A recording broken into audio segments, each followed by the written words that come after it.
உலகத்தில் வாழக்கூடிய ஒவ்வொரு நாளும் ஒரு மனிதன் மறுமையினுடைய சிந்தனையோடு தான் வாழ வேண்டும் என்று சொல்லி இஸ்லாமிய மார்க்கம் கொஞ்சம் வலியுறுத்தி சொல்லுகிறது. ஒவ்வொரு மனிதனும் இந்த உலகத்தில் பிறப்பது உண்மை என்றால்,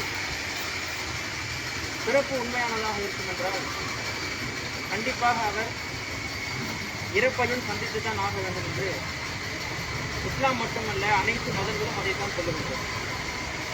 கடவுள் கொள்கைகளை நம்பியவர்களாக இருந்தாலும் சரி, பல கடவுள்களை நம்பியவர்களாக இருந்தாலும் சரி, கடவுளே இல்லை என்று சொல்லக்கூடிய நாத்திகர்களாக இருந்தாலும் சரி, அனைவருமே ஒப்புக்கொள்ளக்கூடிய ஒரு விஷயம், பிறப்பு என்று ஒன்று இருந்திருந்தால் கண்டிப்பாக அவர் இறந்துதான் ஆக வேண்டும் என்று சொல்லி அனைவருமே நம்பக்கூடிய ஒரு விஷயம். இஸ்லாமிய மார்க்கம் கொஞ்சம் ஒரு படி மேலாக சென்று அறிவுபூர்வமாக அவனுக்கு சில செய்திகளை சொல்லி காட்டிருக்கிறது. ஒவ்வொரு மனிதனும் நினைக்கின்றான், மரணித்து விட்டால் அதோடு முடிந்து விட்டது வாழ்க்கை, பிறப்பு தான் ஒரு மனிதனுடைய ஆரம்ப வாழ்க்கை, மரணம் அவனுடைய முடிவு என்று நினைக்கின்றோம். ஆனால் இஸ்லாம் என்ன சொல்கின்றது என்றால், இறப்பு என்பதுதான் ஒரு மனிதனுடைய ஆரம்ப வாழ்க்கை என்று இஸ்லாம் சொல்லுகின்றது. ஒரு மனிதன் இறந்து விட்டால் அவன் பிறந்ததிலிருந்து இறக்கின்ற வரைக்கும் அவனுக்கு பயிற்சிகரமான சில வாழ்க்கை. அவன் மரணித்து விட்டால் அதுதான் அவனுடைய முதல் படி, முதல் கட்டம் அதுதான் என்று இஸ்லாமிய மார்க்கம் சொல்லுகின்றது. நாம் ஒவ்வொருவருமே பயந்து அடிக்கடி திரும்ப திரும்ப அல்லாஹ்விடத்தில் கேட்ட ஒரு பிரார்த்தனை என்னவென்று கேட்டால், நபிகள் நாயகம் ஸல்லல்லாஹு அலைஹி வஸல்லம் அவர்கள் அல்லாஹும்ம இன்னி அஊது பிக்க மினல் கப்ர், கபருடைய வேதனையிலிருந்து இறைவா நான் உன்னிடம் பாதுகாப்பு தருகின்றேன் என்று அடிக்கடி அல்லாஹ்வுடைய தூதர் ஸல்லல்லாஹு அலைஹி வஸல்லம் இதை கேட்பார்கள். ஏனென்று சொன்னால் ஒவ்வொரு தொழுகைக்கு பிறகும் இந்த துவாவை ஓதுவார்கள். ஒவ்வொரு தொழுகையிலேயும் அத்தையாத்தின் துவாவை ஓதி அல்லாஹ்விடத்திலே பாதுகாப்பு தருகின்றார்கள் நபிகள் நாயகம் ஸல்லல்லாஹு அலைஹி வஸல்லம். ஒரு இறை தூதராக இருந்த அவர்களுக்கே இவ்வளவு பெரிய பயம் என்று சொன்னால் நாம் எல்லாம் எம்மாத்திரம்.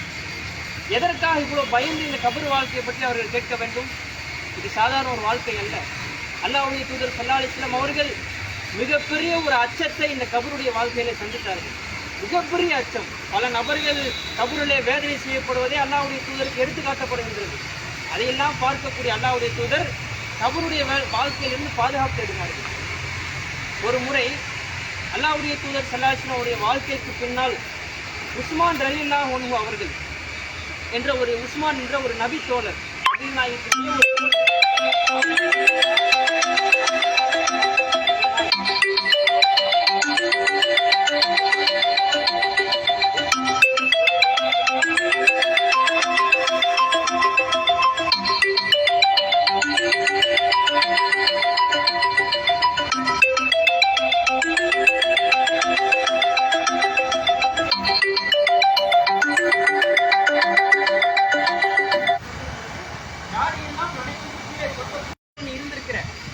அல்லாஹ்வுடைய தூதர் உனக்கு ஏகப்பட்ட அறிவுரைகளை சொல்லியிருக்கிறார்கள், நரகத்தை பற்றி சொல்லியிருக்கிறார்கள், அல்லாஹ்வுடைய வேதனை பற்றி சொல்லியிருக்கிறார்கள். அப்பையெல்லாம் நீ அழுததில்லையே, அப்பையெல்லாம் நீ கண்ணீர் விட்டதில்லையே, இப்போ ஏன்பா இப்படி அழுகுறன்னு கேட்கும் பொழுது உஸ்மான் ரலியல்லாஹு அன்ஹு அவர்கள் சொன்ன பதில் ஒவ்வொருவரையும் சிந்திக்க வைக்கின்றது. உஸ்மான் அவர்கள் சொல்லுகின்றார்கள், அல்லாஹ்வுடைய தூதர் சொன்னதை நான் கேள்விப்பட்டிருக்கிறேன். நபிகளார் சொன்னார்கள், இந்த கபருடைய வாழ்க்கை இருக்கு பாருங்க, இதுதான் ஒரு மனிதனுடைய ஆரம்ப கட்டம் என்று அல்லாஹ்வுடைய தூதர் சொல்லியிருக்கிறார். மறுமை வாழ்க்கைக்கு உண்டான ஆரம்பத்திற்கு உண்டான ஆரம்ப கட்டமே இந்த கபர் வாழ்க்கை தான். இந்த கபர் வாழ்க்கையில் ஒருவர் வெற்றியை சந்தித்து விட்டால், கபர் வாழ்க்கையில் ஒருவர், மன்னரை வாழ்க்கையில் ஒருவர் ஜெயித்து விட்டால் மறுமையிலே இலகுவாக ஜெயித்து விடலாம். முக முடிவு நாள் வருகின்ற வரைக்கும் இந்த நாம் அடக்கம் செய்யப்பட்ட இந்த ஒவ்வொருவருமே அவர்கள் அந்த இடத்துல இருந்து கொண்டிருப்பார்கள். அல்லாஹ்வுடைய தூதர் மட்டும் ஒரு செய்தியை சொல்லி காண்பித்தார்கள். நாம் இன்றைக்கு இந்த சகோதரியை அடக்கம் செய்வதற்காக இங்கே வந்திருக்கின்றோம். இன்னும் ஒரு சில நிமிடங்களில் நாம் எல்லாம் இந்த இடத்தை விட்டு கிளம்பி சென்று விடுவோம்.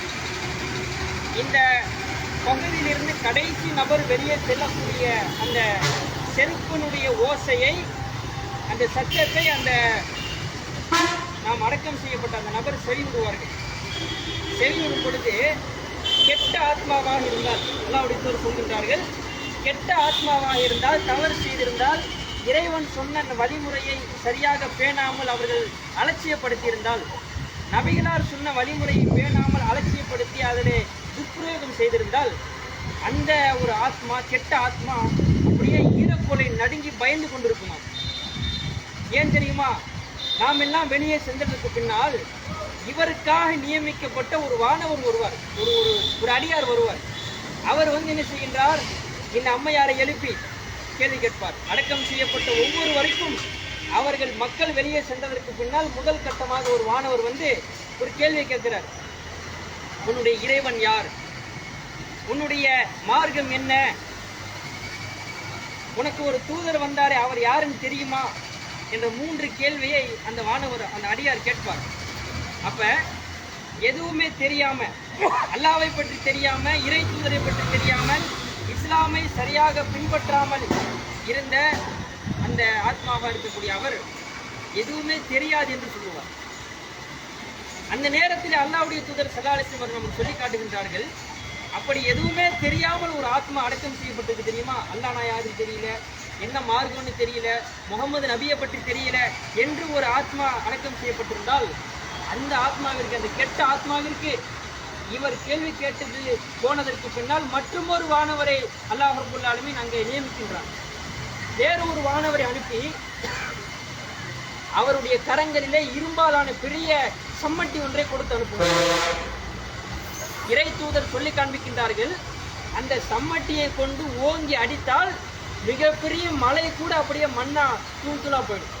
இவ்வளவு பெரிய ஒரு சம்மட்டியை அல்லாஹ் ரப்பல் ஆலமீன் அந்த வானவர்கிட்ட கொடுத்து, அந்த அடியார்கிட்ட கொடுத்து அனுப்புகின்றான். அவர் என்ன செய்வார் தெரியுமா? ஓங்கி பிடரிலே ஓங்கி ஒரு அடி அடிப்பார். தலை நொறுங்கி சுக்குநூறாக சிதறும். கெட்ட ஆத்மாவாக இருந்தால் மீண்டும் ஒன்று சேரும், மீண்டும் ஓங்கி அடிப்பார்.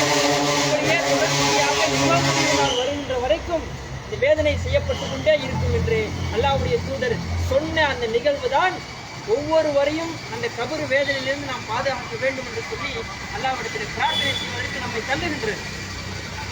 கெட்ட ஆத்மாவிற்கு அல்லாஹ்வுடைய தூதர் சொன்ன உதாரணம்.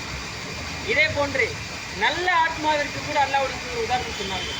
நல்ல முறையிலே இறைவனை மட்டும் வணங்கி, இறை தூதரை மட்டும் பின்பற்றி, இஸ்லாத்தை மட்டும் சரியாக கடைபிடித்து வாழ்ந்த அந்த மக்களுக்கு, நல்ல ஆத்மாவிற்கு அல்லாஹ் ரப்பல் ஆலமீன் புதுமா பிள்ளை தூங்குவதை போன்ற வசதிகளோடு நிம்மதியான ஒரு உறக்கத்தை ஏற்படுத்துவான். யுக முடிவு நாள் வருகின்ற வரைக்கும், உலகம் அழிக்கப்படுகின்ற வரைக்கும் அப்படிப்பட்ட ஒரு நிம்மதியான வாழ்க்கையெல்லாம் ஏற்படுத்தி கொடுக்கின்றான். இப்போ இவர்களுக்காக நாம் செய்யக்கூடிய 2 கடமைகள் இருக்கின்றது. நாம் இங்கே வந்திருக்கிறோம், இவர்களை அடக்கம் செய்து விட்டோம், இன்னும் சிறிது நேரத்திலே கிளம்பி சென்று விடுவோம். கெட்ட ஆத்மாவாக இருந்தால் ஒவ்வொருவருமே கதறி அழுது ஈரக்கொலை நடுங்கக்கூடிய அளவிற்கு அப்படியே பதறுவார்கள். கூட சொத்து இருந்துச்சு, சுகம் இருந்துச்சு, காசு பணம் இருந்தது, சொந்தக்காரங்க இருந்தாங்க, நண்பர்கள் இருந்தார்கள், நான் யாருமே என் கூட இல்லையே. இப்போ நான் செஞ்ச அமல் மட்டும்தானே இருக்கு, நான் செஞ்ச பாவம் தானே கண்ணு முன்னாடி வந்து தெரியுது என்று கதறி அழுவார்கள். அவங்களுக்கு துணையா இருக்கிறது தெரியுமா? அவங்க செஞ்ச அமல் மட்டும்தான், நல்ல காரியம் மட்டும்தான் அவங்களோட துணை நிற்கும். மற்ற யாரும் கிடையாது. நம்ம வந்தவங்க போனவங்க எல்லாரும் போயிடுவோம், இவங்க மட்டும்தான் தனியா இருப்பாங்க. இப்படி நாம் ஒவ்வொருவரும் இந்த இடத்தை நாம் சந்திக்க இருக்கின்றோம். இப்போ இந்த இடத்துல நம்ம செய்யக்கூடிய 2 கடமை என்ன தெரியுமா? இவர்களுடைய வாரிசுகளாக இருக்கக்கூடியவர்கள், இவர்களுடைய பிள்ளைகளோ பேர பிள்ளைகளோ, அவர்கள் இவர்களுக்கு செய்ய வேண்டிய கடமை இவர்களுக்காக பிரார்த்தனை செய்வது. இறைவனிடத்தில் இவர்களுக்காக, இவருடைய பாவத்தை மன்னிப்பதற்காக. நமக்கெல்லாம் தெரிந்து பல மாதங்களாக இவர் கடுமையான நோயிலே பாதிக்கப்பட்டிருக்கிறார். நம்மையார் கடுமையான நோயில் பாதிக்கப்பட்டு சுயநினைவை இழந்து கடுமையான முறையிலே இவர் பாதிக்கப்பட்டிருக்கிறார். நோயினால் இறைவன் மாட்டி இருக்கின்றார். இப்படிப்பட்ட ஒரு நபி தோழிய, ஒரு பெண்மணியை பற்றி அல்லாஹ்வுடைய தூதர் சொன்னார்கள். ஒரு பெண்மணி கேட்கிறார் ரசூலுல்லாஹ்ட்ட, அல்லாஹ்வுடைய தூதரே, எனக்கு வலிப்பு நோய் வருது, அதனால நான் வலிப்பு கீழே விழுந்துடுறேன், என்னுடைய ஆடையெல்லாம் விலகி போயிடுது, அந்நிய ஆண்கள்லாம் என் உடம்ப பார்த்துடுறாங்க, பார்க்காம இருக்கிறதுக்கு ஒரு அல்லாஹ்ட்ட துவா செய்யுங்க, அல்லாஹ்ட்ட ஒரு ஒரு பிரார்த்தனை செய்யுங்க என்று சொல்லும் பொழுது நபிகளார் சொன்னார்கள், பொறுமையா இருமா பெண்ணே, பொறுமையா இருந்தீங்கன்னா அல்லாஹ் உனக்கு சொர்க்கத்தை கொடுப்பான், உனக்கு சொர்க்கம் கண்டிப்பா கிடைக்கும் என்று சொன்ன உடனே அந்த பெண் அந்த நோயை பற்றி கவலைப்படலை.